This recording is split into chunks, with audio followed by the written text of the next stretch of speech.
Hi my dear students, how are you? Today we're going to take Find Common Denominators, topic number 17, lesson 5. So the objective of our lesson today is I can find common denominators for fractions with unlike denominators. So let's take the first example. Sue wants 1/2 of a rectangular pan of cornbread. Dina wants 1/3 of the same pan of cornbread. How should you cut the cornbread so that each girl gets the size portion she wants? Okay, so I'm gonna draw, look here. I'm going to draw two same size pans, okay? And now here I will draw 1/2 for Sue and 1/3 for Dina. Okay, now look here. If I want to join them to each other's, I bring both of them and join them to each other's, I'm gonna get 6 equal parts. Imagine that you took this and put it here. So you're gonna get a line, right? You're gonna get an extra line here. So how many parts you've got? 6 parts. Okay, now where did they both of them match? The blue and the red here in only one of the parts, right? So the fraction is 1/6. But for Sue, where they meet, okay? But for Sue, she's gonna take 3 parts of 6. And Dina will get 2 parts of 6. So this is, here, I've got the same denominator, right? Okay, now let's see the question. Is there more than one way to divide the pan for cornbread into equal size parts? Yes or no? So of course yes, because the pan can be cut vertically in half and horizontally into thirds, or vertically into thirds and horizontally in half. This will make 6 equal parts pieces. So here they said that I can cut it like Sue, okay, into half, or I can cut it horizontally, okay? The same here for Dina, I can cut it in both ways. Tyron partitioned a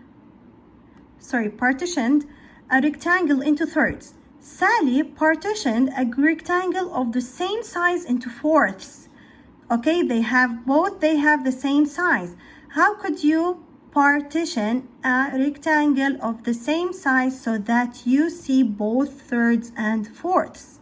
So in this case, let's imagine that we're joining them to each other's. So if, for example, I have now the fourths here, okay? How many equal parts I've got? Like as if I took this one and put it up above the third one. Let's count. 1, 2, 3, 4, 5, 6, 7, 8, 9, 10, 11, 12. So I have a 12 now, 12 equal parts. So look here. The fractions 1/3 and 1/4 can be renamed with equivalent fractions. Do you remember we took this before? We took the equivalent fractions before, right? So in this case, they took the thirds and they cut it into 4 equal parts, and they took the fourths and they cut it into 3 equal parts. Now in this case, I'm gonna look how many parts I have shaded here in one line. 1, 2, 3, 4. So 4 over 12. So 1/3 equals to 4 over 12. And here I'm gonna check 1/4 equals 1, 2, 3, 3 over 12.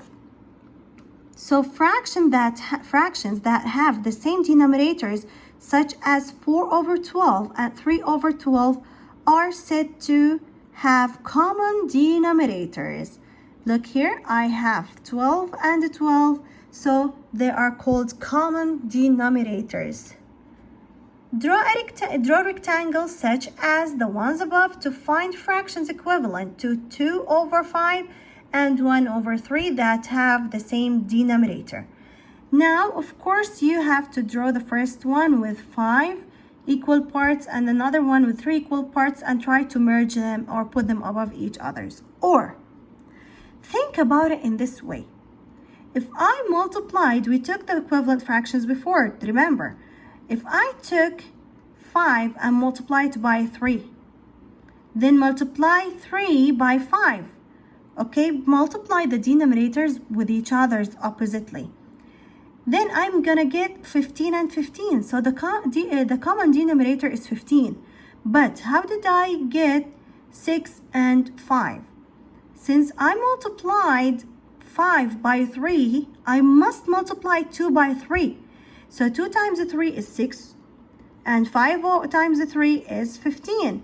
Then here, since I multiplied 3 by 5, I will multiply 1 by 5, so it is 5 over 15. So here how I get a common denominator. Another example, find a common denominator for 7 over 12 and 5 over 6. Then rename each fraction. Please everyone, look here. As I told you before, we can take 6 multiplied by 12 and 12 multiplied by 6. Don't forget, if I multiply the denominator with a number, I must multiply the numerator with the same number. Or another way, I can look at the denominators. Can I multiply 12 with any number and make it 6? Or can I multiply 6 with any number to make it 12? Yes, I can multiply 6 by 2. So 6 times 2 equals 12. But since I multiply the denominator with 2, I must multiply the numerator by 2. Perfect. So 5 times 2 and 6 times 2 equals 10 over 12. So in this case, 7 over 12 and 10 over 12 is another way to name 7 over 12 and 5 over 6 with a common denominator. In the example on the previous page, how many 12s are in each 1/3 section of Tyrone's rectangle? How many 12s are in each 1/4 section of Sally's rectangle? Now 4 12s in each 1/3 and 3 12s in each 1/4. Can you notice that here 4 12s, and here in the denominator I have 3. I think in Sally's rectangle, yes, in Sally's rectangle is the opposite. I have 3 12s in each 1/4. So it is because we multiplied 3 times 4 and 4 times 3. Find the common denominator for each pair of fractions. You're gonna think, can I multiply 6 and make it 2, or multiply 2 by a number to make it 6? Yes, I can multiply 2 by 3 to make it 6. So the common denominator is 6. Question number 3, 2 over 3 and 3 over 4. Now look here, can I multiply 3 with a number to make it 4? No. Or multiply 4 with a number, make it 3? No. So in this case, I'm gonna multiply 3 by 4 and 4 by 3, and the answer is 12. So this was our lesson for today. Hope you enjoyed it. Please solve the independent practice and send it to me. Goodbye, everyone.